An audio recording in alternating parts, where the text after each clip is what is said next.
Hey hello guys, இன்னைக்கு நம்ம வீடியோவில் திருப்பாவை பாசுரம் 19 தான் பார்க்க போகிறோம். ஏன்னா இன்னைக்கு மார்கழி 19ஆம் நாள். வாங்க வீட்டுக்குள்ளே போகலாம். குத்து விளக்கெரிய கோட்டுக்கால் கட்டில் மேல் மெத்தென்ற பஞ்ச சயனத்தின் மேலேறி கொத்தலர் பூங்குழல் நப்பினை கொங்கை மேல் வைத்து கிடந்த மலர் மார்பா வாய்த்திரவாய் மைத்தடங்க கண்ணினாய் நீ உன் மணாளனை எத்தனை போதும் துயிலழ ஒட்டாய்கான் எத்தனை ஏலும் பிரிவாற்ற கில்லாயால் தத்துவமன்று தகவலேலோர் எம்பாவாய். பாசுர விளக்கம்.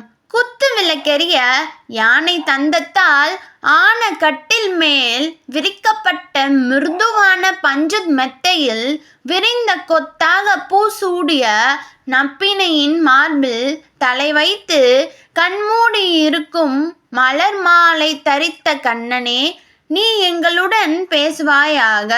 மை பூசிய கண்களை உடைய நப்பினையே, நீ உன் கணவனாகிய கண்ணனை எவ்வளவு நேரம் ஆனாலும் தூக்கத்திலிருந்து எழுப்புவதில்லை. காரணம், கண நேரம் கூட அவனை பிரிந்திருக்கும் சக்தியை இழந்து விடுவாய். இப்படி செய்வது உன் சுபாவத்திற்கு தகுதியாகுமா? ஓகே காய்ஸ், இன்னைக்கு வீடியோவில் திருப்பாவை பாசுரம் 19 பார்த்துட்டோம். நாளை வீடியோவில் சந்திக்கலாம். லைக் பண்ணுங்கள், ஷேர் பண்ணுங்கள், சப்ஸ்கிரைப் பண்ணுங்கள்.